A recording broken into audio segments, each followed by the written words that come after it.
From one host to another, here's what I wish I knew before hosting multiple Airbnb properties, especially if you're just starting to think about getting into Airbnb hosting or growing into more than one property. My husband and I currently co-host 3 Airbnb properties. This is one of them. And one thing I didn't expect is it's not like one big responsibility. It's a million small things happening at the same time. From guest communication to check-ins to turnovers across the multiple properties, it can just be kind of a lot. So while Airbnb hosting can be a great way to make some extra income and have more flexibility in your schedule, it definitely comes with a learning curve, especially when listing multiple properties. And even though at times it can definitely feel chaotic, it's also one of the best things that we've ever done. And if anything, I just wish we had started sooner, but knowing what I know now. So in this video, I'm gonna walk you through the things that I've learned from running my Airbnbs as a hands-on host and the systems that have helped me stay organized and not feel super overwhelmed. And of course, thank you to Guesty for partnering with me on this video and supporting my hosting journey. One of the main challenges when going from one Airbnb to managing multiple is now you're also managing multiple calendars, which can be a lot to juggle, especially if you're listed on more than one platform. So if you're on Airbnb, Booking.com, Vrbo,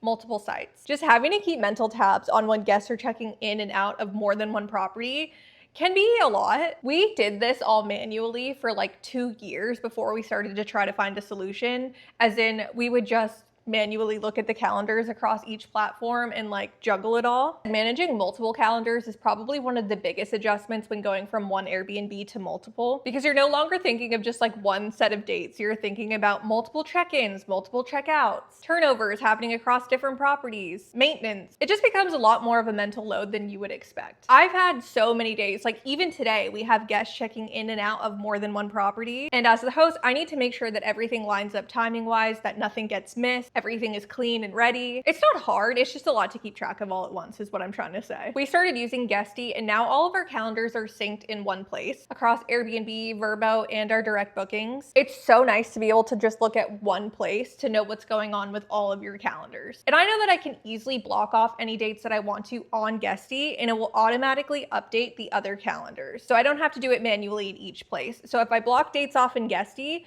it's going to automatically block those same dates off for me on Vrbo, Airbnb, my booking website. I don't have to then go in and do all of them myself. Not having to worry about double bookings in our calendars has honestly just been such a relief because I don't feel like I have to juggle everything in my head all the time anymore. One of the hardest lessons for me to learn about Airbnb hosting in general is that things will go wrong. No matter how much you want a stay to be perfect for a guest, there's some things that you just can't control or that come up during the stay that you would never have anticipated. And this multiplies when you have multiple Airbnbs. You will increase your chances of having a bumpy stay or getting a 4-star review. That's just the statistics of hosting more stays, is you will likely have more problems, and that's normal. I'm definitely a little bit of a perfectionist and also a people pleaser, so I truly want every guest to have a great stay. It really bugs me and weighs on me when a guest doesn't, when an issue comes up or something that I can't foresee. But sometimes there's maintenance issues and things that just happen, like I said. So my biggest advice here is if you're going into having multiple Airbnbs, even if you're scaling from just 1 to 2, it's just knowing that you're likely going to have more problems during guest stays, and not necessarily in a bad way, but just statistically. So even though it may feel like you have more problems, it doesn't mean you're doing anything wrong or you're doing something worse than you were doing before. It's just a numbers game. Something else that becomes really important when you have multiple Airbnbs is having a good cleaner. I could go on and on about this, y'all. I already have in so many of my videos. Thank goodness we finally found an excellent cleaning team. It has taken us so long to find one. As y'all may know, I do most of the cleanings at our Airbnb properties. I do them whenever we can, not only to save money, but also it just gives me a good indicator as to what's going on with the Airbnbs, how the guest actually left it, what do I need to restock on. It's just more of a boots on the ground approach. But doing all the cleaning yourself definitely becomes trickier when you get multiple Airbnb properties because you're inevitably going to have more than one turnover on the same day. It's just gonna happen at some point. Sometimes it's doable to squeeze both in the same day, sometimes it isn't. I've learned to just do one in a day and hire the cleaner for the second one. It's just too much otherwise. It also got trickier when we were traveling or out of town to decide what to do with the Airbnbs, because when it was just one Airbnb, it was a lot easier to just say, let's just shut it off for the week and not have to worry about it, whatever. But when you have multiple Airbnbs and multiple mortgages to worry about, then it becomes more of a costly decision to do that and just not as feasible anymore. So you really have to find good cleaners to rely on during those times. As I've said many times, the biggest struggle in in my personal hosting journey had been finding a cleaner, a reliable cleaner. I had tried so many. Alex ended up taking on that responsibility to try to find somebody because I was like, maybe I'm doing something wrong. I don't know why this is so hard. But I think my biggest advice here is to just be super upfront with what you are expecting and what is a non-negotiable for you with your cleaners. I think part of my issue is that I expected people to kind of know what I was wanting because I felt like I was easy to work with and I just wanted like a standard cleaning that other hosts want. Like, to me, it's common sense that you would put out enough towels for guests, but maybe that's not, because that kept being an issue. Or washing the bed linens every time. To me, I thought that was common sense. I'm hiring you to clean an Airbnb. Like, I thought everybody would do that, but that's not true. So just make sure you're very upfront and clear with what you expect to be done. So there's no gray area of like, well, I assumed they would know that.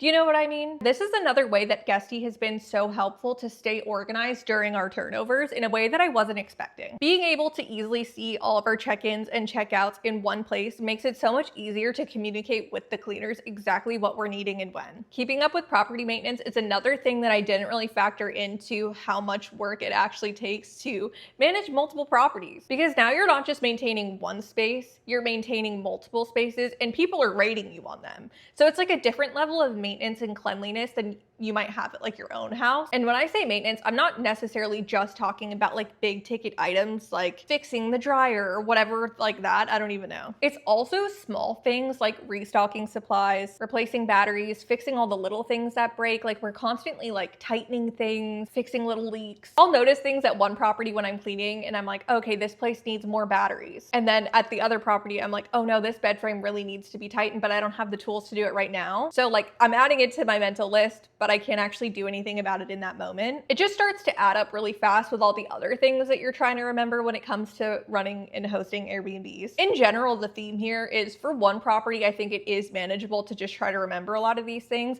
But when you're juggling more than one property, it is a lot harder to just try to remember everything. For me, I like to always have a running notes list in my phone of each property, things that are an issue right now, things that are going to be an issue soon, things that need to be restocked. But I also really like that in Guesty, you can create tasks tied to each reservation. For example, say that I need to tighten like a furniture leg the next time that I'm at the Airbnb and I don't want to forget. I can create a task within Guesty so that it shows up on my calendar as something that I need to do the next time that I'm there cleaning. When everything is organized, it just makes it so much harder for things to get missed. Okay, the next topic is how much we're actually messaging guests. I don't know with other hosts, but for me, it seems to kind of come and go in waves. Either I have guests that are really quiet and don't need anything at all, or they all need something from each of my Airbnbs at the same time. Hosting is 24/7. You are getting messages year round. It doesn't matter what time of day or night, if it's a holiday, on your birthday, whether that's because it's like a booking request that you need to respond to or somebody's asking a question before they book,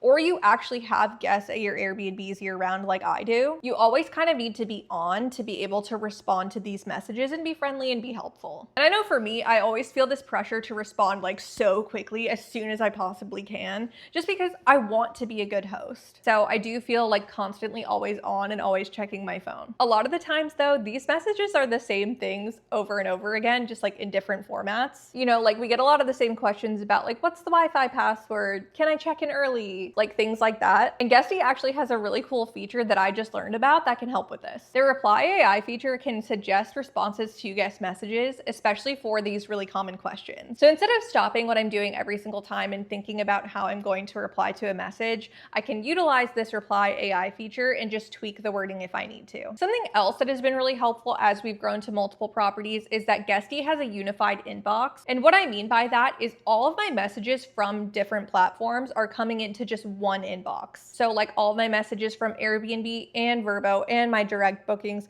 are all in one place instead of me having to go into each individual platform or app to read them. You just don't have to constantly be switching between apps. I also use Guesty's mobile app a lot. I do this mostly to like block dates off, check my calendars, and respond quickly to guests kind of no matter where I am. I feel like I've been talking mostly about like the hard parts of hosting just because I want to give you advice from somebody who's been hosting now for like Is it 3 years? Anyway, I do really love hosting, and I want to make that clear that like just because there are parts about it that can be hard doesn't mean that I don't love it so much. One of my favorite things about hosting is that it gives me so much flexibility. I really love that my day-to-day is different every single day, and each day is really what I make of it. Like, sure, I can't always control when guests are checking in and out and when I have to do turnovers, but I can control like what I want to do during that turnover, if there's extra projects I want to do, or just like fun things too. It's kind of like running your own mini hotel. And I really like that I'm not doing the same things every single day, 9 to 5. But I will say having that flexibility does really work better when you also have some sort of like structure behind the scenes. Because when everything is organized, it just gives you so much more freedom to actually enjoy hosting instead of feeling like it's running your life. And that's a big part of why I use Guesty. It just keeps everything in one place, so I don't have to try and think of it all in my head at the same time, and I can actually enjoy the balance of life that hosting is able to give me. But yeah, these are some of the biggest lessons that I've learned from going from one Airbnb to multiple Airbnbs. Even in my case, it's just small. I went from like 1 to 3, but it can feel like a lot. If you're currently hosting, if you're thinking about starting an Airbnb, or you're scaling to maybe more than one, I hope this video gave you a realistic idea of like what hosting can look like day to day and some tips around that. And if you're looking for a way to stay more organized with your calendars, your guest messaging, your overall workflow, I'll have Guesty linked below. You can also use my code EMMA50 to get 50% off an annual Guesty Lite plan,